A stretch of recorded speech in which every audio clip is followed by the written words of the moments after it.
the parachutes would hit so hard it would yank the back of the car off. 1,000-pound lighter car is a whole lot easier to stop. Period. Top 5 things you need to know in order to keep your car from going off the end of the track.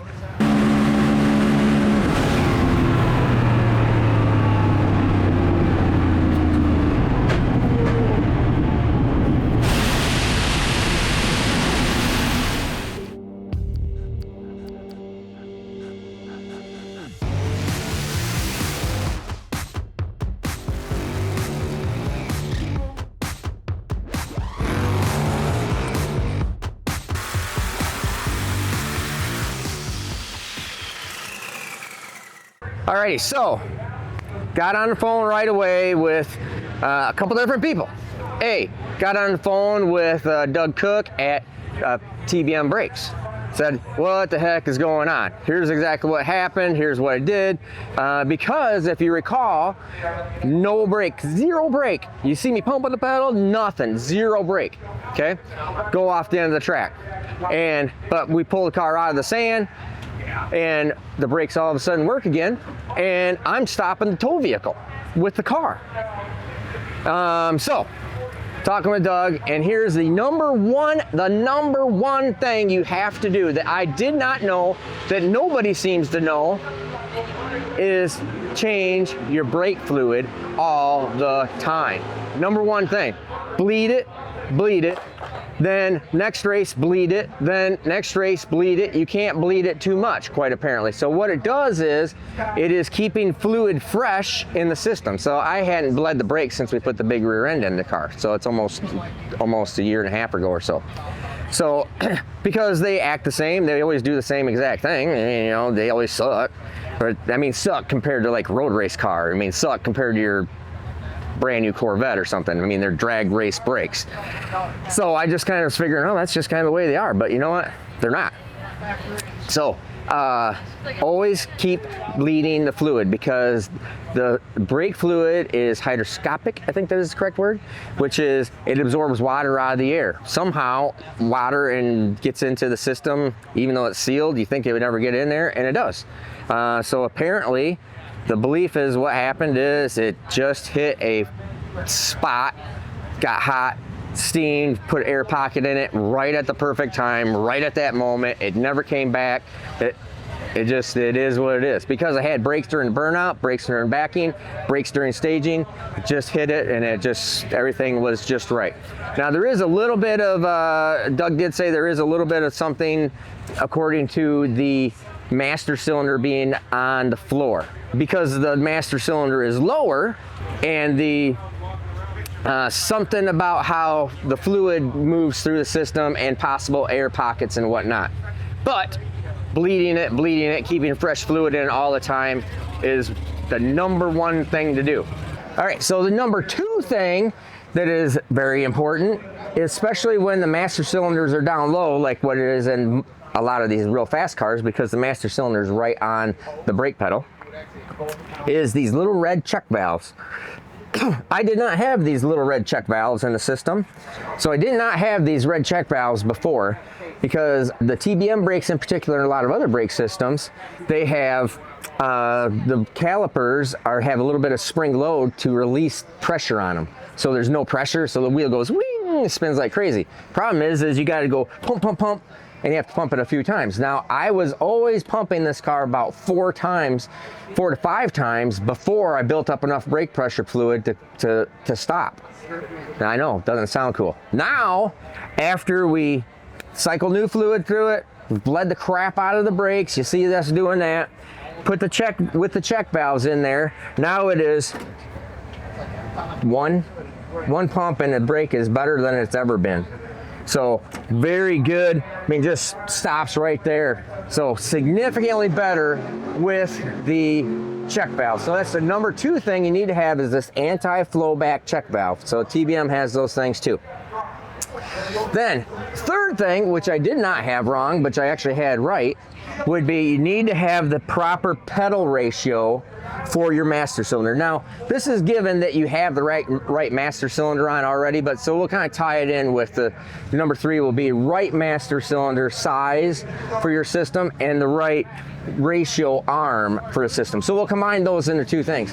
What you need to do is, if you have too small a lever here, obviously you don't have enough ratio.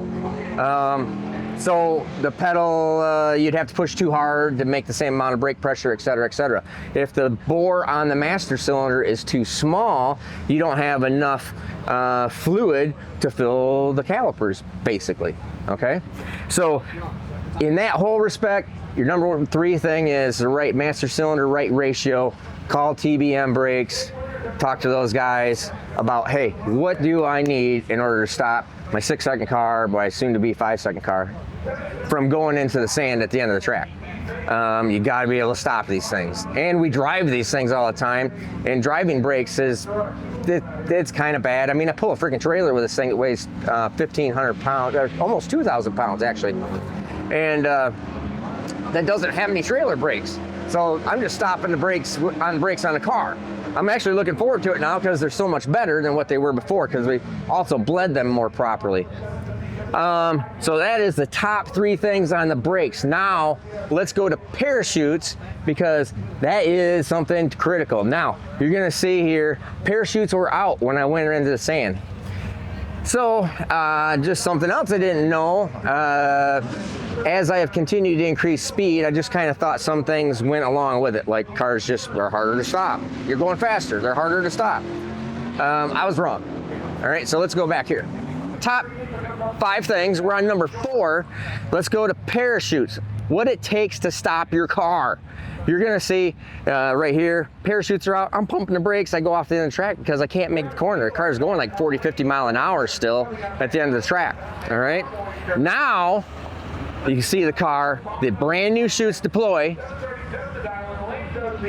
and I hit the brakes like once just out of habit, but I don't have to hit the brakes at all. The car does completely stop on an 1/8 mile pass. It does completely stop and just drive off the track. It's no big deal with no brakes at all. So that's how much different the parachute is. Now, what did I have to do with the parachute?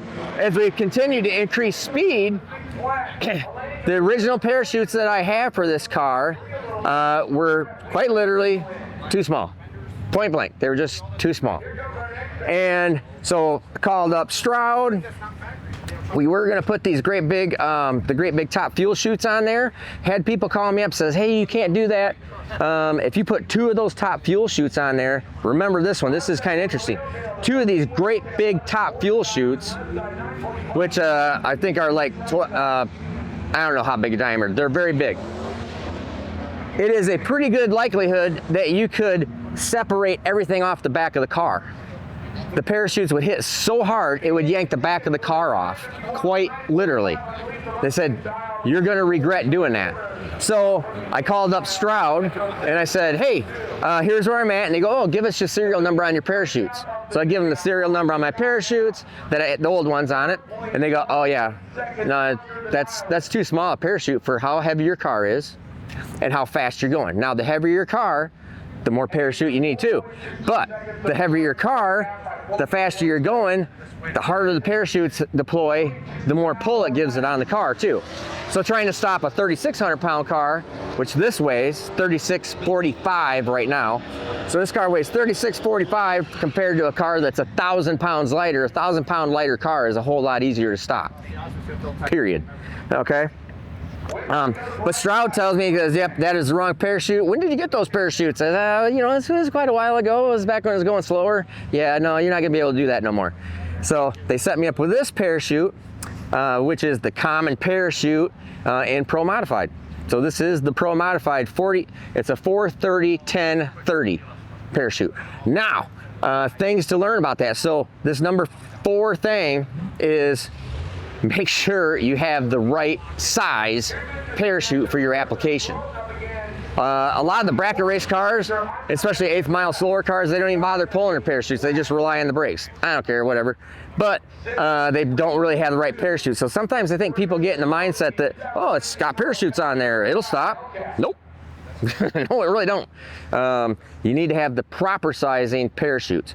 And also, what I've learned in the parachute world here is there's diameter and then how many air vents are in it, and the shape of the air vent and how close the air vent is to the center all determines on how hard it comes out, boom, deploys, and how fast it slows you down.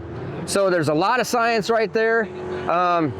Call parachute guys, Stroud, Simpson, but you got to talk with somebody about exactly what your application is to get the right stuff. So that is number 4, the right size parachute, how the parachute works, not tearing the bumper or the parachute mount off of your car because the parachutes are too big, and not going off the end of the track because your parachutes are too small. Now, number 5 thing that you need to know about how to mount or how to stop your car from going off the end of the track is proper parachute placement, okay? Now, mine looks really weird, right? It's like, oh my gosh, look at that. Parachutes are almost sticking straight up in the air. That is really weird. It can't be right. It is right. As a matter of fact, if I could figure out how to actually get these parachutes probably right here, pointing back right here, that would be great, because this entire area, this long roof, all the way to this wicker bill is my wing. This is the wing of a car. So every time you see a wing on a Pro Mod car or any kind of car that's got a wing, this is the wing. I needed to raise my parachutes up for the 3rd time, because the faster and faster I go, the more air changes back here. So air hits the wicker bill, comes up, and if you don't get the parachute in the airstream, it ain't coming out. They'll just go right on the ground. They might deploy if they get down on the ground, they might catch air, but if they don't get up in the airstream and deploy really fast, a lot of times they'll just fall and not deploy. And then you're screwed, okay? And then it doesn't matter how good of brakes you have in a car that goes 230 miles an hour. Well, you might be able to if brakes are really good. It would maybe stop. It would be dicey, but with the parachutes, it's right. So the parachutes, top 5, number 5 thing: parachutes need to be in the proper placement in the airstream.